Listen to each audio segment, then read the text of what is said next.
नमस्कार दोस्तों, मैं हूं नितिन कुमार और आप देखना शुरू कर चुके हैं रुड़की खबर। दोस्तों, आपको पता ही है कि रूस और यूक्रेन में वॉर चल रहा है, लगातार हमले हो रहे हैं, लेकिन वहां पर 20,000 के लगभग भारतीय भी हैं जो भारत सरकार द्वारा जिनका प्रयास किया जा रहा है कि सुरक्षित वे भारत लौटाएं। इस वक्त हमारे साथ मौजूद हैं परवीन सिंधु जी, मंडल अध्यक्ष हैं भाजपा से। इनका लड़का भी वहां पर पढ़ाई के लिए गया हुआ है, लेकिन अब जाकर बहुत कोशिशों के बाद कल उसने बॉर्डर क्रॉस किया है, जो आपने बताया। तो उसको लेकर क्या कहेंगे, क्या स्थिति चल रही है? आप बात कर रहे थे लगातार। मेरी लगातार बात यश से चल रही थी और स्थितियां यूक्रेन के अंदर तो खैर ख़राब ही हैं। वहाँ पे जो यूक्रेनियन अधिकारी हैं वो कहीं ना कहीं थोड़ा सा लेट लतीफ़ी कर रहे हैं, बच्चों के साथ बहुत ज़्यादा कोऑपरेट नहीं कर रहे हैं। हालांकि बहुत ज़्यादा स्थिति ऐसा भी नहीं है कि वो कोई दुर्व्यवहार कर रहे हों, लेकिन लेट लतीफ़ी चाहते हैं। वो चाहते हैं कि बच्चे वहाँ से ना निकल पाएँ।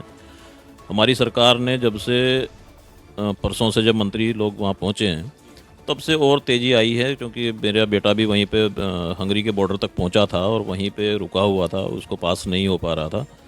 तो उम्मीद ऐसी थी कि वो फ्राइडे तक वहाँ से हंगरी बॉर्डर पार करेगा, लेकिन थोड़ा तेज़ी आने के कारण से ही वो रात में 3 बजे उसने हंगरी बॉर्डर पार करके वो हंगरी पहुँच गया है। कितने दिनों से आप लगभग चाह रहे थे कि भाई बच्चा सुरक्षित बॉर्डर क्रॉस कर ले? आप भी प्रयासरत थे, भारत सरकार भी प्रयासरत थी। और आपका जो बेटा है वो किस शहर में था यूक्रेन? मेरा बेटा लवीव में था और 25 तारीख को वहाँ से पोलैंड बॉर्डर पहुँचा था। बट पोलैंड बॉर्डर पे क्या हुआ था कि वहाँ की आर्मी ने भारतीय बच्चों को पोलैंड बॉर्डर पार नहीं होने दिया था। 2 दिन तक बच्चे भूखे प्यासे माइनस टेम्परेचर में रह करके वहाँ रहे और वापस वो अपने होटल में गए। उसके बाद वो अगले दिन वहाँ से इन्हीं में से कुछ बच्चे रोमानिया बॉर्डर पहुँचे, कुछ बच्चे हंगरी बॉर्डर पहुँचे। तो उनमें से अधिकांश बच्चों ने बॉर्डर पार कर लिया है। कुछ बच्चे ऐसे हैं जो अभी भी बॉर्डर के नज़दीक वहाँ रुके हुए हैं, जो लगातार निरंतर जो है वो कर रहे हैं। और भारतीय एम्बेसी बहुत अच्छा अपना रोल प्ले कर रही है, बहुत अच्छे से सबको सहयोग दिया जा रहा है।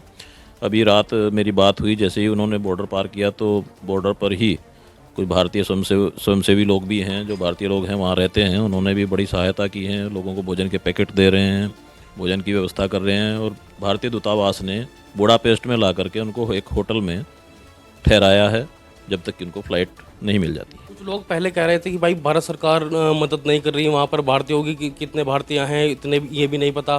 तो उन लोगों को क्या कहें? देखिए, अपने देश के प्रति कभी भी दुष्प्रचार नहीं करना चाहिए। मैं भारतीय जनता पार्टी का अध्यक्ष होने के नाते ये नहीं कह रहा हूँ, मैं एक भारतीय होने के नाते ये बात कह रहा हूँ और भारत का एक पिता होने के नाते ये बात कह रहा हूँ कि मेरा बेटा भी वहाँ था और उसके साथ कोई दुर्व्यवहार मैंने नहीं देखा है। कि उसने तो पार करते ही उसने बताया कि यहाँ पर, क्योंकि उसे वहाँ तो लोगों को नहीं पता है कि वो किसी भारतीय जनता पार्टी के अध्यक्ष का बेटा है, वो तो एक भारतीय है, बच्चा है। तो उसके अलावा और भी बच्चे जो जान पहचान के थे, सभी ने बताया है कि भारतीय दूतावास और भारत के अधिकारी इतनी अच्छी व्यवस्था वहाँ पे कर रहे हैं, भारत की सरकार ने व्यवस्था की है, बाकी देशों के बच्चे भी उनके साथ में रहते हैं।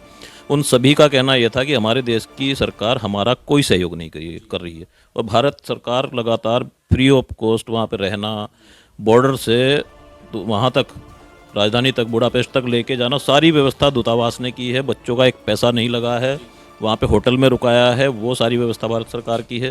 तो इससे ज़्यादा और क्या? कहा यह जा रहा था कि भाई पहले निकलना जाना चाहिए था भारतीयों को वहाँ से, जब अलर्ट हो गया था, हमले हो गए थे, उससे पहले भी ये कहा गया था कि आप यहाँ से निकल जाइए। तो उस वक्त क्यों नहीं निकले? ऐसा पहले भी हुआ है क्या? हाँ, ऐसा है। भारत सरकार ने, भारतीय एम्बेसी ने एडवाइजरी जारी की थी बच्चों को कि आप लोग, क्योंकि युद्ध की स्थिति जैसे बनने के हालात हो गए थे, कि वो निकलें। लेकिन वहाँ की जो यूनिवर्सिटीज़ हैं उन्होंने बच्चों को लगातार पढ़ाई जारी रखी, उनको फ्री नहीं होने दिया। ये बात तो रही है। तो बच्चे क्या है, जब वो पढ़ने के लिए गए हुए हैं तो उनको थोड़ा सा एक डर ये भी रहता है कि अगर हम पहले निकल जाते हैं और युद्ध नहीं होता है, क्योंकि बहुत सारा परसेप्शन वहाँ पे ये था कि युद्ध नहीं होगा। ठीक है, हालात पैनिक हैं, लेकिन युद्ध होगा नहीं। 2013 से ऐसी स्थिति बनी हुई है लगातार। तो बच्चे भी उहापोह में थे कि जाएं कि नहीं जाएं। कुछ बच्चे वापस आए थे उससे पहले, लेकिन अधिकांश बच्चे वहीं पे रुके हुए थे। आपके अनुसार कितने भारतीय अभी यूक्रेन में फंसे हुए? देखिए, अभी तक जैसी वहाँ के आकलन और जैसे वहाँ की स्थिति बच्चों ने बताई है, तो ज़्यादा बच्चे तो नहीं होंगे, मुश्किल से 2-3 हज़ार बच्चे शायद यूक्रेन में अभी भी फंसे होंगे। तो दोस्तों देखिए, रूस ने हमले तेज कर दिए हैं यूक्रेन पे, और जो उनके सैन्य ठिकाने हैं और पेट्रोल पंप्स हैं उन पे गोलाबारी लगातार की जा रही है, लेकिन भारतीय सुरक्षित अपने घर वापसी कर रहे हैं। नितिन कुमार रुड़की, हब से।